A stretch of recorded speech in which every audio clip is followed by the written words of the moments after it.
ಮಾತಾಡಲೋಕದಲ್ಲಿ ಮೆರೀತಾ ಇದ್ದೇನೆ. ಕಾಲಕೇಯ ವಂಶಸ್ಥರಿಗೂ ಕೂಡ ಪ್ರಪಂಚದಲ್ಲಿ ಒಂದು ಸ್ಥಾನಮಾನ ಇದೆ ಎನ್ನುವುದನ್ನು ಪ್ರಪಂಚ ಮುಖಕ್ಕೆ ತೋರಿಸಿಕೊಟ್ಟವನವನು. ಆದ್ರೆ ಏನು ಮಾಡೋಣ, ನಮ್ಮ ಬಾಲ್ಯದಲ್ಲಿ ಆದಂತಹ ಒಂದು ಸೋಲು ಅದನ್ನು ಜೀರ್ಣಿಸಿಕೊಳ್ಳುವುದಕ್ಕೆ ಸಾಧ್ಯ ಇಲ್ಲ. ನೋಡೋಣ, ಅವಕಾಶ ಸಿಕ್ಕಿತು ಅಂತಾದ್ರೆ ನಾಲ್ಕಲೋಕದ ಮೇಲೆ ಅಭಿಯೋಗವನ್ನು ಮಾಡುವೇಳೆ, ಆಮೇಲೆ ಆಲೋಚಿಸ್ತೇನೆ.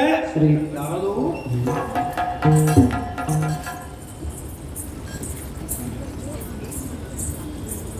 ಏನು ಎಂತ ಗೊತ್ತಾಗುತ್ತೆ. ಇಲ್ಲಿ ಹೊರಗೆ ನಿಂತಿದ್ದೇನೆ, ಒಳಗಿಂದ ಹೋಗೆ ಹೋಗೆ ಅಂತ ಕೇಳ್ತಾ ಉಂಟು. ಯಾರೋ ಇದ್ದಾರೆ.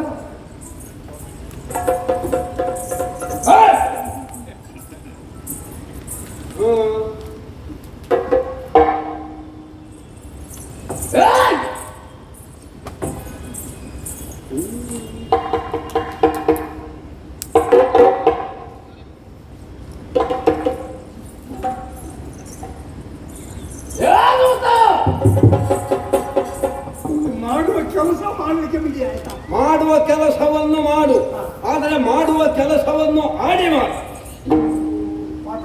ಪಾತಾಳ ಮಧ್ಯಾಹ್ನ ಅಲ್ಲ, ರಾತ್ರಿ ಆಗಿದೆ.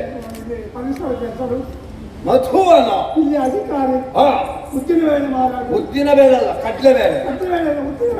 ವಿದ್ಯುನ್ಮಾಲಿ ಮಹಾರಾಯ ಅವನನ್ನು ನೋಡ್ಬೇಕು, ನೋಡಿ ಬರ್ತದೆ. ಅರ್ಥ ನನಗೆ ಅಗತ್ಯತೆ ಇಲ್ಲ. ಪಾತಾಳ ಲೋಕದ ಸರ್ವಾಧಿಕಾರಿ ವೀರ ವಿದ್ಯುನ್ಮಾಲಿ ಎನ್ನುವವನನ್ನು ಕಾಣುವುದಕ್ಕೆ ಬಂದವ ನೀನು. ನೋಡಿದ್ಯಾ? ನೋಡ್ಬೇಕು ಅಂತ ಮನಸ್ಸುಂಟ.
ಏನು ನಗ್ಲಿಕ್ಕಿಲ್ಲ. ತಿಳಿದು ಮಾಡಿದ್ದು ಅಪರಾಧ, ತಿಳಿಯದೆ ಮಾಡಿದ್ದು ಪ್ರಮಾದ. ದೂತನ ಮೇಲೆ ಸಿಟ್ಟನ್ನು ಮಾಡಿಕೊಳ್ಳುವವರು ನಾವಲ್ಲ, ಮನ್ನಿಸಿದ್ದೇನೆ. ಆದ್ರೆ ಒಂದು, ನಿನ್ನ ಮೋರೆಯನ್ನು ನೋಡಿದ ನೆನಪೇ ನನ್ನದಾಗುವುದಿಲ್ಲ. ಅಲ್ಲ, ಅದು ನಿನ್ನ ಮುಖ ನೋಡುವಾಗಲೇ ಅರ್ಥ ಆಯ್ತು ನೀನು ಜನಪರದೇಶಿ ಅಂತ. ಉದ್ದೇಶ ನೀವು ಹೇಳುವಷ್ಟು ಉದ್ದೇಶ ಹೇಳು. ಆದ್ರೂ ಸ್ವಲ್ಪ ಹೌದಲ್ಲ. ಸ್ವಲ್ಪ ಹೌದು. ಎಲ್ಲಿಂದ ಬಂದವ? ನಾನು ಮೇಲಿಂದ ಬಂದವ. ಯಾಕೆ? ಪಾತಾಳಕ್ಕೆ ಬಂದಂತಹ ನೀನು ಮೇಲಿನಿಂದ ಬಂದವ ಎನ್ನುವ ಹಾಗೆ ಹೇಳ್ತಾ ಇದ್ದಿ. ಮೇಲಿನಿಂದ ಅಂತ ಹೇಳಿದ್ರೆ ದಿವಿಜಲೋಕ, ದಿವಾಂಕಸರು, ದಿವಾಂಕಸರ, ಅಲ್ಲ ದಿವಸಾಧಿಪ ಅಂತ ಕಂಗೊಳಿಸ್ತಾ ಇರುವ ದಿವಿಜೇಂದ್ರ. ಅಷ್ಟು ಮೇಲೆ ಅಲ್ಲ, ಮತ್ತೆ ಅದಕ್ಕಿಂತ ಸ್ವಲ್ಪ ಕೆಳಗೆ ಅಂದ್ರೆ ಭೂಲೋಕ. ಭೂಲೋಕ. ಹೌದು. ಭೂಲೋಕದಲ್ಲಿ ವನಿತಾಪುರ. ಅಸುರರ ತಾಯ್ನಾಡದು. ಆರಾಮನೆ ದಿತಿಯಮ್ಮ ಅಸುರ ಕುಲಕ್ಕೆ ಮಾತೆ. ಅಲ್ಲಿಂದ ಬಂದವನ. ಗೊತ್ತಾ, ಬಂದದ್ದು ನಮ್ಮ ತವರು ಮನೆಯಿಂದ. ನಿನ್ನನ್ನು ಇಲ್ಲೇ ನಿಲ್ಲಿಸಿ ಮಾತಾಡುವುದಲ್ಲ. ಹೀಗೆ ಬಾ, ಹೀಗೆ ಬಾ, ಹೀಗೆ ಬಾ. ನೀನು ಅಲ್ಲಿ ಹೋಗ್ತಾ ಇಲ್ಲಿ ಮಳೆ ಬಂತ. ನಮ್ಮಲ್ಲಿ ಸ್ವಲ್ಪ ಮಳೆ.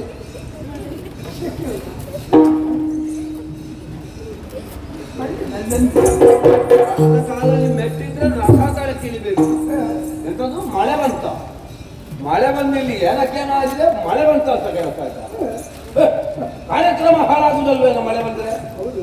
ಹಾ, ನಿಮ್ಮಲ್ಲಿ ಕೂತು ಅಂತ ಹೇಳಿದಲ್ಲ, ಹಾಗೆ ಕೂತದ್ದು ನಾನು. ನಾನು ಯಾಕೆ ಹತ್ತಿರ ಕರೆದದ್ದು? ನಮ್ಮ ತವರು ಮನೆ ಶೋಣಿತಾಪುರದಿಂದ ಬಂದವ. ದ್ವಾರದಲ್ಲಿ ನಿಲ್ಲಿಸಿ ಮಾತಾಡುವುದಲ್ಲ, ನನ್ನ ಪೀಠದ ಹತ್ತಿರ ಕರ್ಕೊಂಡು ಹೋಗುವ ಅಂತ ಕರ್ಕೊಂಡು ಹೋದದ್ದು. ಅಲ್ಲಿ ಕೂತು ಅಂತ ಹೇಳಿದ್ರಿಂದ ನಾನು ಕೂತದ್ದು. ನಿನಗೆ ಬೇಡತ್ತಲ್ಲ ಬೇಗ ಕೇಳ್ತದಲ್ವಾ? ಬೇಕಾದ್ದು ಕೇಳುವುದಿಲ್ಲ. ನಿನಗಲ್ಲಿ ಬರುವ ಯೋಗ್ಯತೆ ಇಲ್ಲ. ಇಲ್ಲೇ ನಿಲ್ಬೇಕು. ಏನು ಊರು ಬಿಟ್ಟದ್ದೇನು? ನಿಮ್ಮ ಅಮ್ಮನಿಗೆ ನಾನು ಹೇಳಿ ಬಹಳ. ಅದು ಎಲ್ರಿಗೂ ಹಾಗೆ, ಅವರವರ ಅಮ್ಮನಿಗೆ ಅವರವರ ಮಕ್ಕಳು ಅಂತ ಹೇಳಿದ್ರೆ ಬಹಳ ಅಮ್ಮನಿಗೆ ಅವರಿಗೆ ಅಂದ್ರೆ ಅಷ್ಟು ನಿಷ್ಠೆ, ಹೌದೌದು, ಪ್ರಾಮಾಣಿಕ. ಇವತ್ತು ಕಡಿಮೆ ಹೇಳಿದ್ರು. ಹಾ, ಈಗ ಮಗ ನನ್ನ ಮಗಳಿಗೆ ಪ್ರಾಯ ಬಂದಿದೆ, ಹಾ. ಆ ಜೊತೆ ನೀನು ಊರು ಬಿಡಬೇಕು.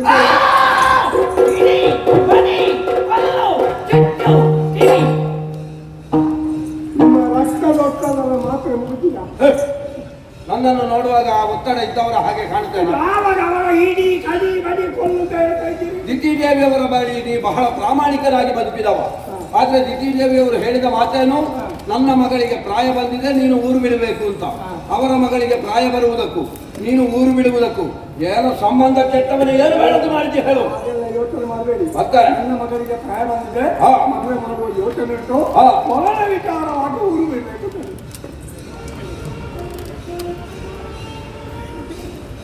ಅಲ್ಲಿ ನಿಮ್ಮ ಹೆಸರು ಬರ್ತಕೊಳ್ಳಿ. ಏನಂತ? ಬೀರ ಕಿಲ್ಲ ಬೀರ ಅಂತ ಹೇಳಿ. ಹಾ, ನಿಮಗೆ ಮದುವೆ ಆಗಿಲ್ಲ. ಆಗ್ಲಿಲ್ಲ. ಅದೇನು ಇನ್ನೂ ಆಗಲಿಲ್ಲ. ನೀನು ಅದಕ್ಕೆ ಮರದುಡುವುದು ಯಾಕೆ? ಇನ್ನೇ ಆಗಲಿಲ್ಲ ಅಂತ ಇನ್ನು ಯಾಕೆ ಆಗಲಿಲ್ಲ? ಕಾರಣ ಉಂಟು. ನಮ್ಮದಾದಂತಹ ಯೋಗ್ಯತೆ, ನಮ್ಮದಾದಂತಹ ಆನಂದ, ನಮ್ಮದಾದಂತಹ ಐಶ್ವರ್ಯ, ನಮ್ಮದಾದ ಅತಿಶಯವಾದ ರೂಪ, ಹೌದಪ್ಪ, ನಮ್ಮದಾದಂತಹ ವರ್ಣ ಸೌಂದರ್ಯ, ಹೌದಪ್ಪ. ಇದಕ್ಕೆ ಸರಿಯಾದ ಹೆಣ್ಣು ದೊರಕಲಿಲ್ಲ. ನಿಮಗೆ ಕಾಲ ಬಂತು. ಯಾವುದಕ್ಕೆ? ಮದುವೆ ಎಲ್ಲಿ? ಹುಡುಗಿ ನಮ್ಮಲ್ಲಿ, ನಿಮ್ಮಲ್ಲಿ. ನಮ್ಮ ಅಮ್ಮನ ಮಗಳು. ಈ ಹುತ್ತದಲ್ಲಿ ಮಾತಾಡ. ನಿನ್ನ ಮುಖದಲ್ಲಿ ಕಣ್ಣು ಮೂಗು ಬಾಯಿಯಲ್ಲಿ ಉಂಟು ಅಂತ ಹುಡುಕುವುದಕ್ಕೆ 3 ರಾತ್ರಿ 3 ಹಗಲು ಬೇಕು. ಇನ್ನು ನಿನ್ನ ಅಮ್ಮನ ಮಗಳು, ನಿನ್ನ ಅಕ್ಕನನ್ನು ತಂಗಿಯನ್ನು ಮದುವೆಯಾಗಿ ನಾನು ಯಾವ ಹೊಲಕ? ನನ್ನ ಅಮ್ಮ ಚಿಕ್ಕಮ್ಮನ ಮತ್ತೆ ಚಿಕ್ಕಮ್ಮನ ಮಗಳು. ಆಹಾ, ಹೇಗಿದ್ದಾಳೆ? ಆಲಕಲ್ಲ. ಹೌದಾ? ಬೆಳ್ಳಗೆ ಬೆಳ್ಳಗೆ ಬೆಳ್ಳಗೆ ತೆಳ್ಳಗೆ ಊರು ಏನದು? ಟೂರು ಟೂರು ಟೂರು ಉರುಟಾರಂಪ. ಹಾ. ಬೆಳ್ಳಗೆ ಬೆಳ್ಳಗೆ ಶರೀರ, ಹಾ. ಅಂದವಾದ ಚಂದವಾದ ರೂಪ. ರೂಪದ ವಿಚಾರ ಹಾಗಾಯ್ತು. ಹುಡುಗಿಗೆ ಪ್ರಾಯ 15 ಸೋಣ. ಏನು? 15 ಸೋಣ. ಶೋಧಸಿ ಶ್ರೀಸೋಣ. ಶೋಧಸಿ. ಶ್ರೀಸೋಣ. ನಮ್ಮ ಸಿಯಲ್ಲಿ ಇಲ್ಲಿ ಹಾಕಿದ್ರೆ ಶ್ರೀಸೋಣ ಆಗುತ್ತೆ. ಪುಣ್ಯಾತ್ಮ ಅರ್ಥವೇನಾಗ್ತದ? ಬೇರೆ ಅದು ಪ್ರಾಯ ಆಗುತ್ತೆ. ಬೇಡ. 14ರ ಹರೆಯ ಹರೆಯ. ರೂಪ ಹಾಗಾಯ್ತು, ಪ್ರಾಯ ಹೀಗಾಯ್ತು. ಹುಡುಗಿಯ ಹೆಸರೇಗ? ಮಾಲಿನಿ. ಮಾಲಿನಿ. ಮೂರು ಕಥೆ. ಆ ಹೆಸರಿನಲ್ಲೇ ಒಂದು ಆಕರ್ಷಣೆ. ಹಾಗೆ ಅವರು ನಿಮಗೆ ಮಾತಾಡೋದು. ಯಾರಿಗೆ ಗೊತ್ತುಂಟು? ಆಗದಿಂದ ಒದರ್ತಾ ಇತ್ತು. ಹಾ, ಇದನ್ನು ಓದಿ ಹಾ, ನಾವು ಆಗಮಿಸಬೇಕಂತ ಹಾ. ನಮ್ಮೆಲ್ಲರ ಕಳಕಳಿಯ ಪ್ರಾರ್ಥನೆ. ನೀನು ಶ್ರದ್ಧಾಂಜಲಿ ಸಭೆಗೆ ಬಂದಂತಲ್ಲ ನನ್ನದು. ಅದು ವಿನೀತ ಭಾವ. ಅಷ್ಟು ವಿನೀತ ಭಾವ ಬೇಡ. ಏನಾದ್ರೂ ಇರ್ಲಿ. ಬಡತಾಯಿ ಮಗ ಬರುವಾಗ ದಾರಿಯಲ್ಲಿ ಬಾಯಾರಿಕೆ ಏನಾದ್ರು ಏನು ತಗೊಳ್ಳಿ. ಸ್ವಲ್ಪವು. ಇಲ್ಲಿಗೆ ಬರಬೇಕು, ನೀವು ಕೊಡಬೇಕು, ನಾವಿಬ್ಬರು ಒಟ್ಟಿಗೆ ಕೊಡಬೇಕು. ನಾನು ನಿನ್ನೊಟ್ಟಿಗೆ ಅಲ್ಲ ಅದಲ್ಲ, ಅಮ್ಮದು ಬೇರೆ ಬೇಡ, ಬರುವಾಗ ಊಟ ಉಪಹಾರ. ಎಂತ ನೀರೇ ಕುಡಿಲಿಲ್ಲ. ಹೌದಾ? ನಾನಲ್ಲಿ ಏನದು? ಮಾಂಸಾಹಾರ ಉಪಹಾರ ಮಂದಿರ, ಅರೆ ಬೇಯಿಸಿದ್ದು, ಪೂರ್ತಿ ಬೇಯಿಸಿದ್ದು, ಕರಳು ಕರಳು, ಮುಳ್ಳು ಮುಳ್ಳು, ಬೇಗದ ಆಹಾರ, ಬಿರಿದ ಅನ್ನ, ಯಾವುದು ಬೇಕು ಎಲ್ಲ ಉಂಟು. ಹೋಗು. ಆಗುದೇ ಇಲ್ಲ. ನಿನ್ನೆವರೆಗೆ ತಿಂದು ತಿಂದು ನಾವು ದಪ್ಪ ಇರೋದು. ಆಗುವುದೇ ಇಲ್ಲ. ನಿನ್ನೆವರೆಗೆ ಅದನ್ನೇ ಮಣ್ಣನ್ನು ತಿಂದದ್ದಲ್ಲ ಅಲ್ಲ. ಹಾ, ಹಾಗಾದ್ರೆ ಅದು ಬೇಡ. ನೋಡಲ್ಲಿ ಬ್ರಾಹ್ಮಣರ ಉಪಹಾರ ಮಂದಿರ. ಹಾ, ಮಾಡಬೇಕು. ಊಟ ಅಂತ ಹೇಳಿದ್ರೆ ಬ್ರಾಹ್ಮಣರದ್ದೇ. ಸಾರು ಮಾಡಿದವರಿಗೆ ಹೆಸರೇ ಸಾರು. ಕೊತ್ತಂಬರಿ ಸೊಪ್ಪು ಹಾಕಿ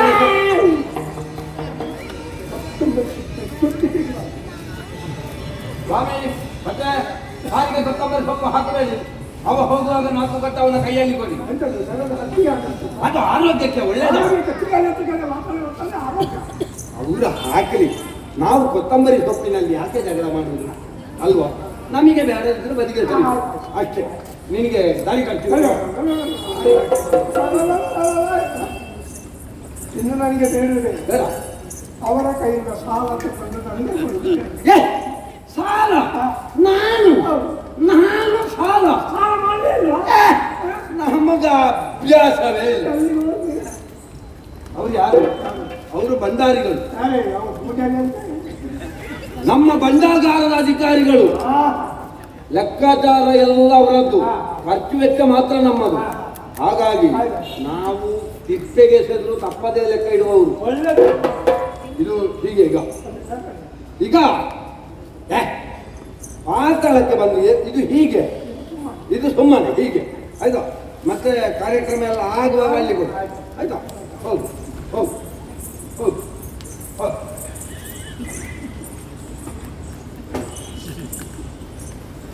ಮಾಡಿ ಇಟ್ಟಿದ್ದಾರೆ ಆಯ್ತಾ? ನಿಮ್ಮ 5,000 ಕೈ ಕೈಗೆ 5,000 ಇದರಿಂದ 5,000 ಜಯನಾಮ 420. ಹಾಲಿಗೆ ಬಂದದ್ದು ಪಂಚಾಮೃತ.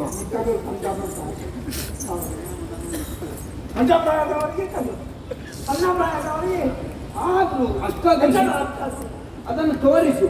ಜಗನನ್ನು 420 ನೀವೇಕು ದ್ವಿತೀಯದೇವಿಯವರು ಕಳುಹಿಸಿದ ಬೋಲೆ ಸಭೆಯಲ್ಲಿ ವಾಚಿಸ್ತಾರೆ. ಸ್ವಸ್ತಿ ಶ್ರೀಪಾದಾಳ ತಡೆಯ ದುರ್ಮಾಲಿ ದೇವಿ ಅರ್ತಿಯಿಂಗೈವದಿಂದ ಹಗಲೆಲ್ಲವ ಧರಿಸಿಗಿತ್ತ 4 ತಲೆಗಳ ಪರದಿ ಮಾಲಿನಿಯ ನಿನಗೆ ನೆಲೆಸಿದರು ಮಣ್ಣು ಕದೀತೆಯರಿ ಬಂದು ಕಣ್ಣಿಗೆ ಬರೆಸಿಕೊಂಡ ಬೆಳೆಗಳು ಬಂದು ವಾಚುವರನ್ನು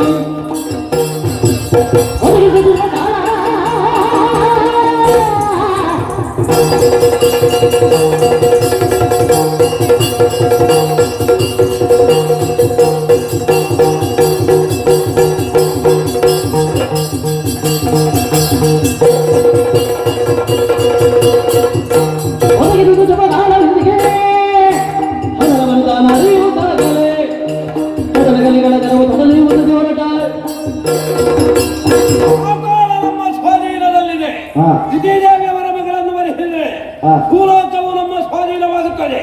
ತದನಂತರ ನಾಕವನ್ನು ಏರುವುದಕ್ಕೆ ಸುಲಭ ಸಾಧ್ಯ. ಮಧುವಣಿಗನಾಗಿ ನಾನು, ದಿಬ್ಬಳಿಗನಾಗಿ ನೀವು.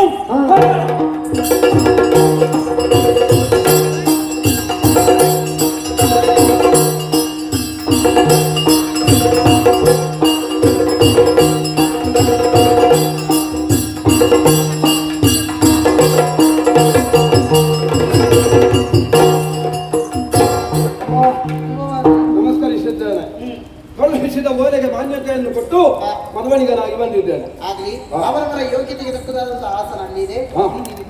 ಸರಿ. ಅಲ್ಲ, ಇವರೆಲ್ಲಿಗೆ ಹೋದ್ರು? ಯಾರಮ್ಮ ಮಾವಯ್ಯನ? ಅವರಲ್ಲ, ಪುರೋಹಿತರು. ಸರಿಯಾದ ಸಮಯಕ್ಕೆ ಬರುವುದಕ್ಕೆ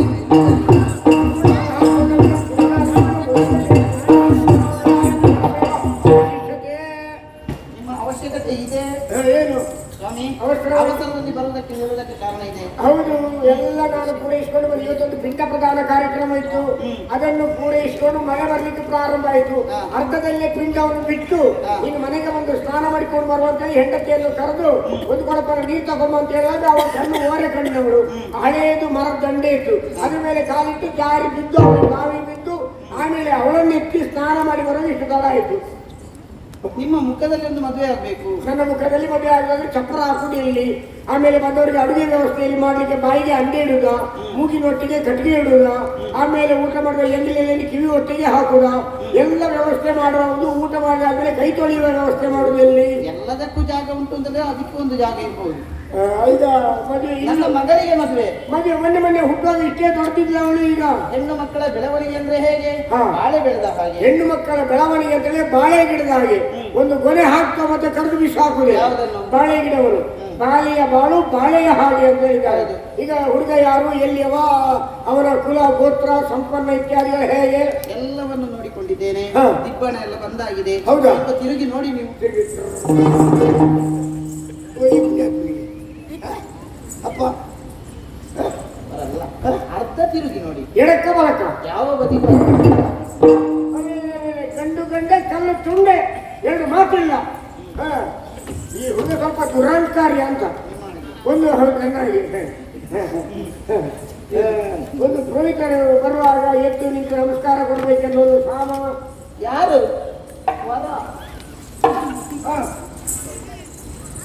ಬ್ರಾಹ್ಮಣರಿಗೆ ಎಲ್ಲಿ ಹೇಗೆ ಯಾವ ರೀತಿಯಾಗಿ ಗೌರವಿಸಬೇಕು, ಗೌರವವನ್ನು ಕೊಡಬೇಕು ಎನ್ನುವುದನ್ನು ಅರ್ಥವಿಸಿಕೊಳ್ಳದವರು ನಾವೇನಲ್ಲ. ಆ ಕ್ರಮ ನಮಗೆ ಗೊತ್ತುಂಟು. ಆದ್ರೆ ನಿಮಗೆ ಕೊಡ್ಲಿಲ್ಲ. ಯಾಕೆ? ನಾನು ಕೂತದ್ದು ಯಾವ ಪೀಠ? ಅದು ವಾರದ ಪೀಠ. ಮದುಮಗನ ಪೀಠದಲ್ಲಿ ಕೂತದ್ದು. ಮಧ್ಯೆ ಆಗಿದ್ರೆ ಇವತ್ತು ಹೇಳಿದ್ದಾರೆ. ಮರದ ಪೀಠ ಅಂತ ನನಗೆ ಗೊತ್ತುಂಟು. ಸರಿ. ಮದುಮಗನ ಪೀಠ. ಮದುಮಗನ ಪೀಠದಲ್ಲಿ ಕೂತ ಮೇಲೆ ಬಂದವರಿಗೆಲ್ಲ ನಮಸ್ಕಾರ ನಮಸ್ಕಾರ ಹಾಗೆ ಗೌರವವನ್ನು ಉಳಿಸಿಕೊಂಡಿದ್ದೀವಿ. ಮತ್ತೆ ತೂಕ ಗಂಭೀರತೆ. ಸರಿ ಸರಿ. ನಾವೆಲ್ಲ ಬಂದ್ರೆ ಸಾಕು ಅಂತ. ಹೌದಪ್ಪ. ನಾವು ಬಂದು ಏನು ಮಾಡಬೇಕು ಅಂತ ಇಲ್ಲ. ಇಲ್ಲ ಬಂದ್ರೆ ಒಂದು ತೂಕ. ಅಲ್ಲ, ಈ ಸಲ ಈ ಕೆಲಸ ಬಂದೇ ಹೋಗಿದ್ದೀನಿ. ಏನು ಕೆಲಸ ಮಾಡಿರಲ್ಲ ಸಿಗೋದು ಸಿಗ್ತದಲ್ಲ. ಹುಡುಗಿಯನ್ನ ತೋರಿಸಲಿಲ್ಲ, ಮತ್ತೆ ನೋಡುದಿಲ್ಲ. ಹುಡುಗಿ ನೋಡಿಲ್ವಾ? ಹುಡುಗಿಯ ಅಭಿಪ್ರಾಯ ನೀವು ಕೇಳಿಲ್ವಾ? ಯಾಕೆ ಕೇಳುದು? ನನ್ನ ಮಗಳಲ್ವಾ? ಹೌದಾ? ಅದರಲ್ಲಿ ಕೇಳಬೇಕು ಅಂತ ಹೇಳಿ ನಾನು. ಅಂದ್ರೆ ಯಾರು ಆ ಸಭೆಯಲ್ಲಿ 4 ಜನ ಸೀರೆ ಉಟ್ಟ ಹೆಂಗಸರು ಆ ಹುಡುಗಿಯನ್ನೊಮ್ಮೆ ಕರ್ಕೊಂಬನ್ನಿ. ಏನು ಹೆಂಗಸರಿಗೆ ಸೀರೆ ಉಡುವುದಕ್ಕೆ ಬರುವುದಿಲ್ಲ? ಹೆಂಗಸರಿಗೆ ಸೀರೆ ಉಡ್ಲಿಕ್ಕೆ ಗೊತ್ತುಂಟು. ಆಗ ಈಗ ಉಡುವಷ್ಟು ಪುರುಷತ್ತಿಲ್ಲಮ್ಮ. ಈಗೊಂದು ವಾದ್ಯದ ಚೀಲ ಬಂದು ಈರುಳ್ಳಿ ಚಿಲ್ಲಿಯನ್ನು ಕೌಚಿ ಹಾಕಿಕೊಂಡು ಮುದುಕಿಯರು ಕೂದಲನ್ನು ಕಪ್ಪು ಮಾಡಿಕೊಂಡು ಎತ್ತರದ ಪಾದರಕ್ಷೆ ಹಾಕೊಂಡು ಒಂದು ಚೀಲ ಇಟ್ಕೊಂಡು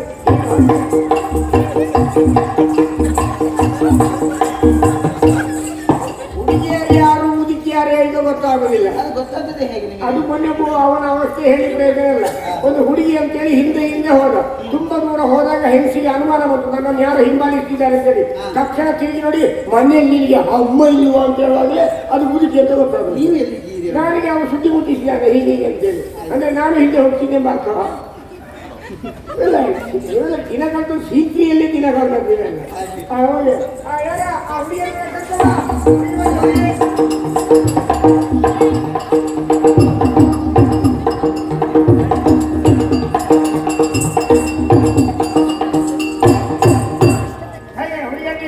ಹುಡುಗಿಯ ಸೀರೆ ಒಳ್ಳೆದು. ನಾನು ಸೀರೆ ಅಂತ ಹೇಳಿದ್ದಲ್ಲ, ಅವ್ರು ಬೇಕಾದ್ರೆ ಒಂದು 50 ಸೀರೆ ಉಂಟಲ್ಲ, ಆ ಪ್ರಶ್ನೆ ಇಲ್ಲ. ಹುಡುಗಿ ಹೇಗಿದ್ದಾಳೆ ಅಂತ ಹೇಳಿದ್ ನಾನು. ಹೌದು, ಹುಡುಗಿ ಹೇಗಿದ್ದಾಳೆ ಅಂತ ಹೇಳಬೇಕು ಅಂತ ಆದ್ರೆ ಸ್ವರ, ನಡೆ, ನುಡಿ ಇದೆಲ್ಲ ಗೊತ್ತಾಗಬೇಕು ಅಂತ ಆದ್ರೆ ನಮಗೆ ಪ್ರತ್ಯಕ್ಷವಾಗಿ ಅದರಿಂದ ಏನಾದ್ರೂ ಧ್ವನಿ ಬಂದ್ರಲ್ಲ. ನಾವು ಅವಳ ಮುಖವನ್ನು ಪಕ್ಕನೆ ತೋರಿಸಿಲ್ಲ, ಪಾರದರ್ಶಕ ಬಟ್ಟೆಯಲ್ಲಿ ತೋರಿಸುದು. ಪಾರದರ್ಶಕ ಬಟ್ಟೆಯಲ್ಲಿ ತೋರಿಸಿದ್ದೆಲ್ಲ ಚಂದ ಇರ್ತದೆ ಅಂತ ಹೇಳುವುದಕ್ಕಾಗುವುದಿಲ್ಲ. ಹಾಗಾದ್ರೆ ಕಿಸ್ಸಮ್ಮ ಕಿಸ್ಸೆ, ಮುಖ ಕಿಸ್ಸೆ ಕಿಸ್ಸೆ ಅವನ ಆಸೆ ಹೋಗಿ ಮುಖ ಕಿಸ್ಸೆ. ಹೇಗೆ ಹುಡುಗ ಅಡ್ಡಿ ಇಲ್ವಾ? ಹುಡುಗ ಅಡ್ಡಿ ಇಲ್ವಾ? ಮದುವೆ ಆಗುದು ಅಮ್ಮನ ನೀನ? ಅಮ್ಮನ ಒಪ್ಪಿಗೆ ಅವನು ಬರೆಸಿದ್ದು. ಹುಡುಗನಿಗೆ ಏನ್ ಕೊಟ್ಟದ್ದು? 25 ಕಡುಬು ಒಬ್ಬರೇ. ಅಲ್ಲಿ ತುಪ್ಪ ಹಾಕಿಲ್ವಾ ತಿನ್ಲಿಕ್ಕೆ? ಹುಡುಗಿ ಆದೀತು ಅಂತ ಸೂಚನೆ ಹಾಗೆ ಹೇಳು ಪುಣ್ಯಾತ್ಮ, ಆದೀತು ಅಂತ ಹೇಳಾಗೆ ಆದೀತು.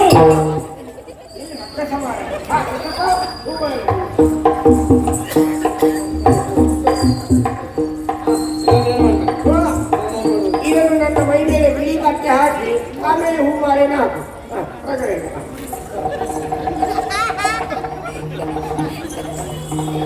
ನನ್ನನ್ನು 5ನೇ ಆಲೆಗೆ ತಯಾರು ಮಾಡ್ತಾ ಇದ್ದೆ ಪುಣ್ಯಾತ್ಮ. ನೀವೇ ಹೇಳಿದಲ್ವಾ ಬೆಳ್ಳಿ ಬೆತ್ತ ಹಾಕಿ ಹೂಮಾಲೆ ಹಾಕಿ. ಮತ್ತೆ ಒಂದು ಹೂ ಮಾಲೆ ತಗೊಂಡು ಏನ್ ಮಾಡ್ಬೇಕಂತ ಜೀವನದಲ್ಲಿ ಹೊಸ ಮದುವೆ ಆಗುದು ಅಭ್ಯಾಸಕ್ಕೊಮ್ಮೆ ಮದುವೆ ಆಗ್ಲಿಕ್ಕೆ ಉಂಟಾ? ಆಗಿಲ್ಲ ಅಂತ ಹೇಳು ಪುಣ್ಯಾತ್ಮ. ಆಗಲಿಲ್ಲ. ತಗೋ.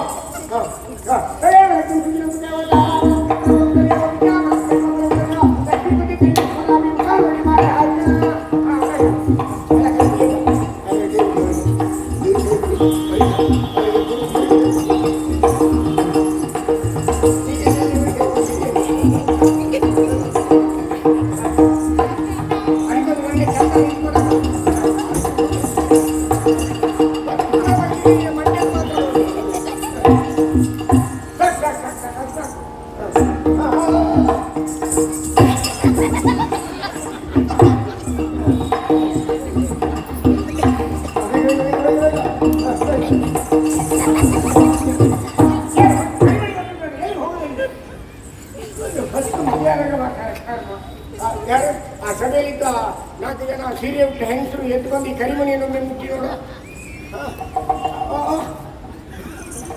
ಎಂದು 5 ಸಲ ಮುಟ್ಟಬೇಕು. ಬೇಡ ನಿಮ್ದ ನೀವೇ ಮುಟ್ಕೊಳ್ಳಿ ಸಾಕು ಆಯ್ತಾ. ಇದು ಮಳೆ ಬರೋದಕ್ಕಿಂತ ಮೊದಲು ಮದುವೆ ಆಗ್ಬೇಕು ಈಗ. ಏನ್ ಮಾಡುದು? ಮುಟ್ಟಿ ಪುಡಿ ಮಾಡಿ ನೀರಲ್ಲಿ ಕಲಸಿ ಕುಡಿ. ಅವಳು ಪುಟ್ಟೆ ಕಟ್ಟಿಗೆ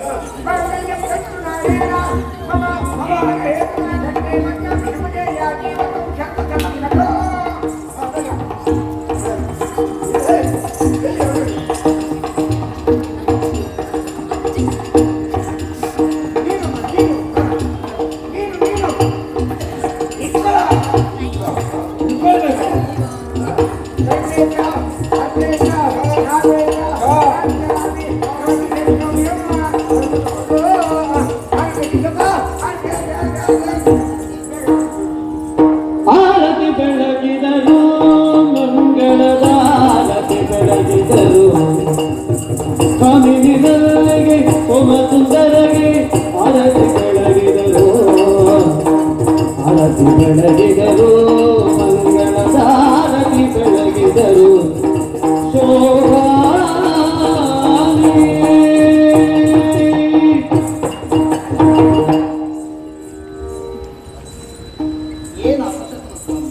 ದೀಪವನ್ನು ನಂದಿಸಿದ್ದೇನೆ. ದೀಪ ತಾನಾಗಿ ನಂದಿ ಹೋದ್ರೆ ಮಾತ್ರ ಅಪಶಕುನ, ನಾವಾಗಿ ನಂದಿಸಿದ ಅಪಶಕುನ ಅಲ್ಲ. ಒಂದು ಯಾರಾದ್ರೂ ಇಷ್ಟೊತ್ತಿಗೆ ಇಷ್ಟು ಎಣ್ಣೆ ಹಾಕ್ತಾರ? ಒಂದು ಎಣ್ಣೆ ಹಾಕಿದ್ದು ಒಂದು ಕ್ರಮ ಇಲ್ವಾ? ಎಣ್ಣೆ ಚೂಚೂರೆ ಚೂಚೂರೆ ಚೂಚೂರೆ ಹಾಕ್ಬೇಕು, ಒಂದೇ ಸಲ ಇಷ್ಟ ಹಾಕಬಾರ್ದು. ನೀವು ಹಾಗೆ ಆಗ್ತದೆ. ಎಣ್ಣೆದು ವಿಷಯ ಎಣ್ಣೆ ವಿಷಯ ಇಷ್ಟಪಟ್ಟವರಿಗೆ ಅಲ್ವಾ?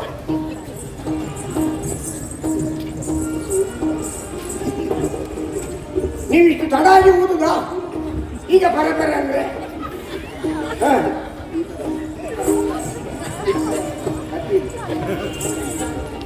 ಏನು ಹುಡುಗಿಯಾರೋ ಏನು ಹುಡುಗಾರೋ ಯಾಕೆ ಹೀಗೆ ಮಾಡ್ತಾರೆ ನಂಗೆ ಗೊತ್ತಾಗ್ತಾಗಿದೆ.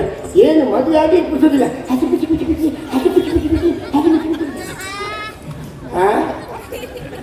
ಇಷ್ಟು ವರ್ಷ ಯಾರಲ್ಲಿ ಮಾತಾಡ್ತೀವಿ ಅದು ಮೊದಲಿಗೆ ಮಾತಾಡಿದ ಅಭ್ಯಾಸ ಅಲ್ವಾ? ಅದೊಂದು ಕ್ರಮ ಉಂಟು. ಹುಡುಗ ಹುಡುಗಿಯರ ಹತ್ರ ಕೇಳುದು ಮೊದಲು ಹೇಗಿದ್ದೀರಿ ಅನ್ನೋದು ಬೇಡ, ಇನ್ಮೇಲೆ ಸರಿ ಇದೆ ಅಂತೇಳಿ.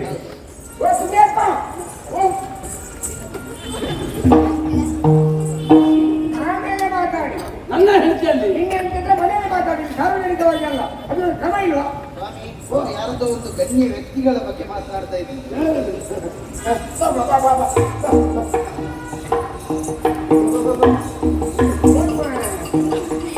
ಬಸವನ ಹಿಂದೆ ಬಾಲ ಬಂದಾಗೆ ಅಂತ ಬಸವನಿಗೆ ಮುಂದೆ ಇರ್ತಾರ. ನಾನು ಹಿಂದೆ ಮುಂದೆ ಅಂತ ಹೇಳಿಲ್ಲ. ಕೈ ಮುಗಿಯಮ್ಮ. ಕೇಳಿದ ಹಿರಿಯರೇ, ಗಣ್ಯಾತಿ ಗಣ್ಯರೇ, ಗಣ್ಯಾತಿ ಗಣ್ಯರೇ, ಹಿರಿಯರೇ, ಹಿರಿಯರೇ, ನಾನು ನಮ್ಮ ಯಜಮಾನರ ಮನೆಯ ಭಾಗ್ಯಲಕ್ಷ್ಮಿಯಾಗಿ ಹೋಗ್ತಾ ಇದ್ದೇನೆ. ಮನೆಯ ಭಾಗ್ಯಲಕ್ಷ್ಮಿಯಾಗಿ ಹೋಗ್ತಾ ಇದ್ದೇನೆ. ನೀವೆಲ್ಲರೂ ನೀವೆಲ್ಲರೂ ಆಶೀರ್ವದಿಸಿ ಬೀಳ್ಕೊಡ್ಬೇಕಾಗಿ ವಿನಮ್ರ ವಿನಂತಿ. ನಾನು ಮತ್ತೆ ಇಟ್ಕೊಳ್ತೀನಿ.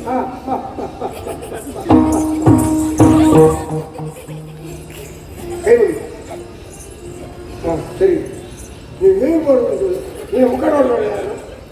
ಎಷ್ಟು ಗೊತ್ತು. ಮಳೆ ಬರುವ ಲಕ್ಷಣ ಉಂಟು ಕಡಿಮೆ ಮಾಡೋದಕ್ಕೆ. ಹೇಳ್ಬೋದು. ಕೇಳಿದ ಹಿರಿಯರೇ, ವಿದ್ಯಾರ್ಥಿ ಗಣ್ಯರೇ, ಇವರಿಗೆ 25 ಕಡಪದ ವ್ಯವಸ್ಥೆ ಮಾಡಲಿಲ್ಲ ಅಂತ ಸ್ವರ ಬಂದ ಏನು ನೋಡು. ಈ ಮಳೆಯಲ್ಲಾದರೂ ಇಷ್ಟು ಜನ ಬಂದು ಸೇರಿದರೆ ನಮ್ಮ ಪುಣ್ಯ. ಓ ನಿಂತ್ಕೊಂಡು ನೋಡ್ತಾರೆ ಅವರಿಗೆ ಸ್ವಲ್ಪ ಕೇಳುವಾಗೆ ಮಾತಾಡು. ಏನು ಈಗ ನೀವು ಏನು ಅಂತ ಹೇಳುವುದೇನು ಅಂತ ಅವರಿಗೆ ಕೇಳುವಾಗೆ ಮಾತಾಡಿ ಹೇಳ್ತಿದ್ರು ಅಂದ್ರೆ ನನ್ನ ಸ್ವರ ಅಲ್ಲಿಗೆ ಕೇಳ್ಬೇಕು. ಹೌದು ಹೌದು. ಕೇಳಿದ ಹಿರಿಯರೇ,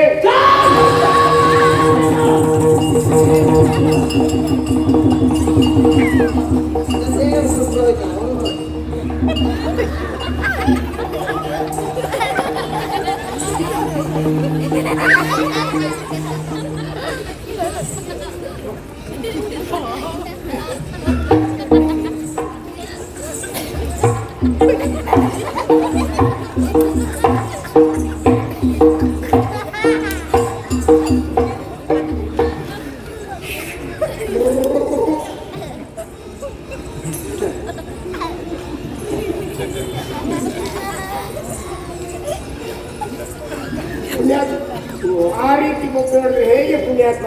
ಮೊದಲೇ ನನಗೆ 2 ಬಾರಿ ಬಂದ ಮಧ್ಯೆಯಲ್ಲಿ ಹೃದಯಾಘಾತ ಆಗಿತ್ತು. ಮತ್ತೆ ಈಗ ಯಾವ ಬದಿಯಲ್ಲಿ? ಈಗ ಹೊಳೆ ಬದಿಯಲ್ಲಿ. ನೀವು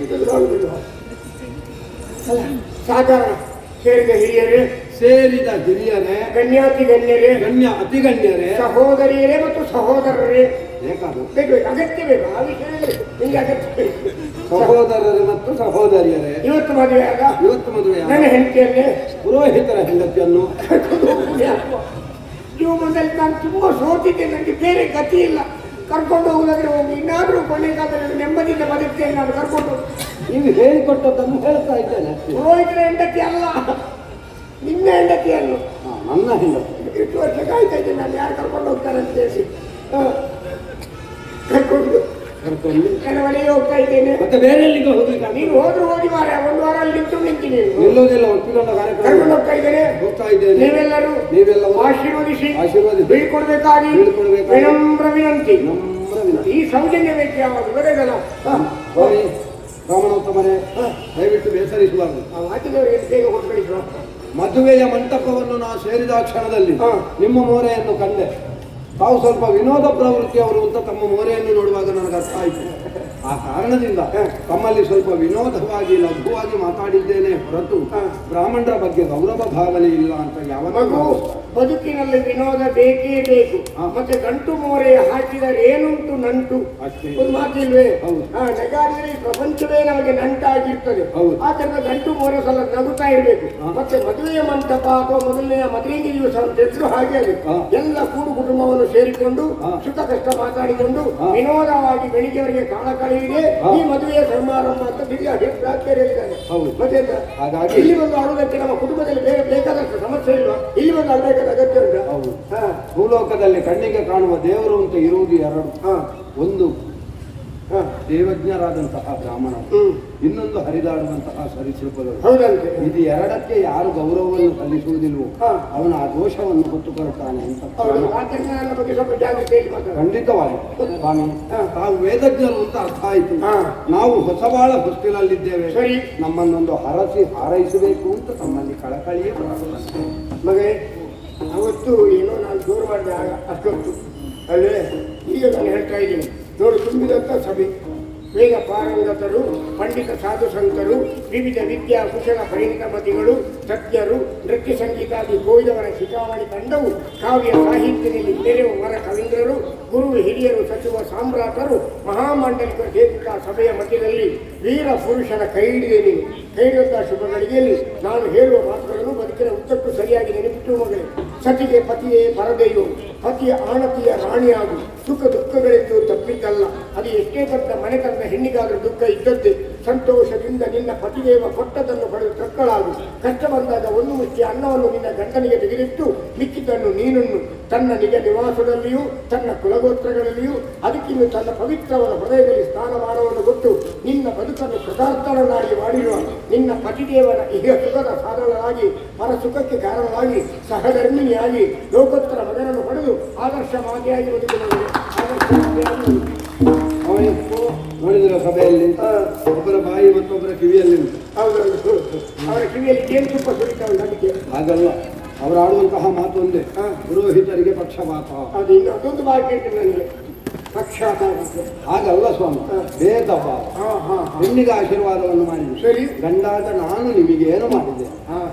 ಮಗು ನಿನಗುಂಟು, ಅವಳನ್ನು ಮಾತಾಡಬೇಡ, ನೋಡುವ ಅವಸರ ಏನು ಅಂತ ಹೇಳಿ ನಾವು ಈಗ ಸರಿಯಾಗಿ ಅವಳ ಮುಖವನ್ನು ನೋಡು, ಎಷ್ಟು ಚಂದ ಇದ್ದಾಳೆ ಅಂತ ಹೇಳಿದ್ರೆ ಬೆಳಗಿನ ಶಿಲ್ಪದಂತಿರುವ ಬಾಯಿ, ಮುಟ್ಟಿದರೆ ಮೈ ಕೆಂಪೇರುವ ಕೋಮಲೆ, ಮುತ್ತು ಮುತ್ತಾದ ನಗುವು, ಅರಸಿಗರಿಗೂ ಬಿಟ್ಟಿಲ್ಲದಾದಂತ ಅಪ್ರತಿಮ ಸೌಂದರ್ಯವಕ್ಕೆ ಕೈಗಳ ಶುಭಗಳಿಗೆಯಲ್ಲಿ ಬಾಳು ಬೆಳಗಲಿ ಎಂದು ಬಯಸಿ ಹಾಡುವೆನೆಂದು, ಬಾಳ ಗೆಳತಿಯು ನಿನ್ನ ಜೊತೆ ಇರಲು, ಬಾಳ ಮುತ್ತಕ್ಕೂ ಸುಖವು ನಿನಗೆ ಲಭಿಸುತ್ತಿರಲಿ, ಬಾಳ ಕನಸುಗಳೆಲ್ಲ ನೆನೆಸಾಗುತ್ತಿರಲಿ, ಪ್ರೇಮಮಯ ಜೀವನವು ಆನಂದದ ಸಾಗರವು, ನೇಮ ನಿಷ್ಠೆಯ ಬದುಕೆ ಈ ಬಾಳ ಬಯಕೆ, ಕಾಮಿ ಕಾರ್ತವ ನೀವ ದೇವನೊಲುಮೆಯೂ ಇರಲಿ, ಸಜ್ಜನರ ಒಡನಾಟ ಬಾಳಿನುದ್ದಕ್ಕೂ ಇರಲಿ, ದುರ್ಜನರ ಮನವನ್ನು ತಿಳಿಯುವ ಬಲ ನಿನಗೆ ಬರಲಿ, ಸೋಜಿಗದ ಈ ಜಗದಲ್ಲಿ ಜಾಣತನ ನಿನಗಿರಲಿ, ನಿಜ ಬಂಧು ಬಾಂಧವರ ಬಳಕೆ ಇರಲಿ, ಪತ್ನಿ ಮನೆ ಮನ ತುಂಬಿಸಲು ಮುತ್ತು ಮಕ್ಕಳ ಪಡೆದು ಮುಡಿಮುತ್ತುಗಳ ಎಂಪು ಕೇಳುತ್ತಿರಲಿ, ಅಡಿಗಡಿಗೂ ಆನಂದದ ಅನುಭವ ನಿನಗಿರಲಿ, ದೇವತಾನುಗ್ರಹ ಸದಾ ಇರಲಿ, ದೇವತಾನುಗ್ರಹ ಸದಾ ಇರಲಿ. ಸ್ವಾಮಿ, ತಾವು ವೇದಜ್ಞರು ಅಂತ ಮತ್ತೊಮ್ಮೆ ನಮಗೆ ಆಧಾರ ಸಹಿತವಾಗಿ ರುಜುವಾತಾಯಿತು. ಭಯಂಕರ ಬುದ್ಧಿವಂತರಿಗೆ ಹಾಗಂತ ಕಾಲಮಿತಿಯಲ್ಲಿ ನಿಮ್ಮದಾದಂತಹ ನುಡಿವಚನಗಳನ್ನು ಕೇಳುವುದಕ್ಕೆ ಆಗುವುದಿಲ್ಲ. ಬೇಸರಿಸಬೇಡಿ. ಇಲ್ಲಪ್ಪ, ನಾಳೆಯಿಂದ ಒಂದು 15 ದಿವಸ ಪಾತಾಳಕ್ಕೆ ಅಹೋರಾತ್ರಿ ನಿರಂತರ ಜ್ಞಾನಿಗಳೇ ಸೇರಿದಲ್ಲಿ ನಿಮ್ಮ ಪ್ರವಚನ. ಆದ್ರೆ ನಾಳೆಯಿಂದ ಮತ್ತೆ 9 ದಿವಸ ಒಪ್ಪಿಕೊಂಡ ಕಾರ್ಯಕ್ರಮ ಉಂಟು. ಹೀಗೆ ಮಳೆ ಬಂದ್ರೆ ಒಪ್ಪಿಕೊಂಡ ಅದು ಮುಗಿದು ಮಳೆ ಪ್ರಾರಂಭವಾಗ ಪಾತಾಳಕ್ಕೆ ಪುಳುಕ್ಕ ಬರೋದು. ಸರಿ, ನನಗೆ ಶುಭವಾಗಬೇಡ. ಸರಿ, ಶುಭವಾಗಿ ಹೊರಗಿನ ಕಾರ್ಯಕ್ರಮ ಬೇರೆ ಇದೆ. ಇನ್ನು ಊಟದ ವ್ಯವಸ್ಥೆ ಎಲ್ರಿಗೂ ಉಂಟು. ಅದು ಎಷ್ಟೊತ್ತಿಗೆ ಅಂತೇಳಿ ಆಮೇಲೆ ತೀರ್ಮಾನ. ಹೌದಾ? ಬನ್ನಿ, ಮೊದಲು ಬೆಲ್ಲ ನೀರು ಉಂಟು, ಆಮೇಲೆ ಗಂಜಿ ಊಟವೇ. ಚಿಕ್ಕರಾಗಿತಿ ದೇವಿ ವೃತ್ತಾಲಿಗೆ ತಗಿದ ಕೃತ್ರಿಮ ಕಿಂದಾಗಿ ತಂದ ಪುತ್ರರೆಲ್ಲರೂ ಧುರದಿ ಮೃತ್ಯು ಒಪ್ಪಿದರೆಂದು ಚಿತ್ತದಿ ವ್ಯಥೆಯಲಾದಿರಲು ಪಿತಿ ದೇವಿ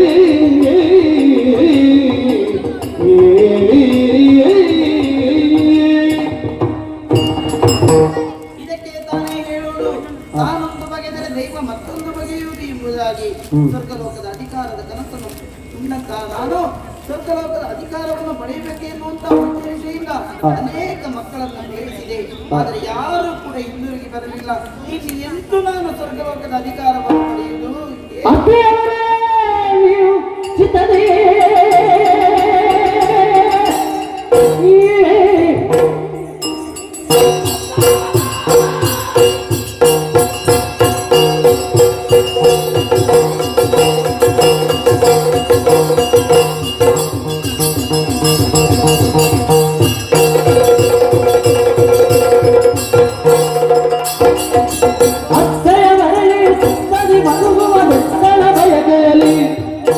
ವಿಸ್ತರಿಸಲು ಮನವಿತ್ತು ನಡೆಸಲ ಉತ್ತಮ ನಡೆಯ ಹೆಣ್ಣು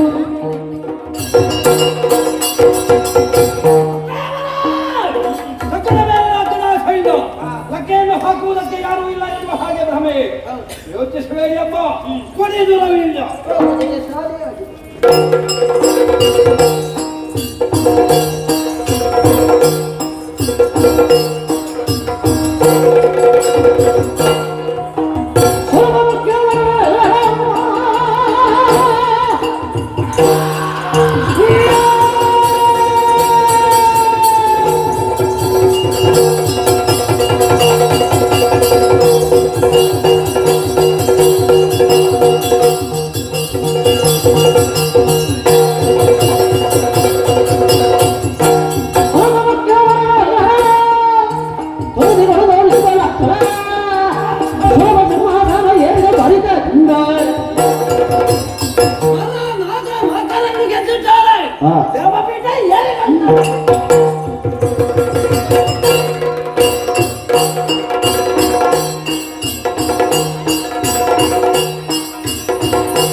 ಅಂತ ಹಾ. ನಿನ್ನನ್ನು ಕೇಳುವುದಕ್ಕೆ ಬಂದವನು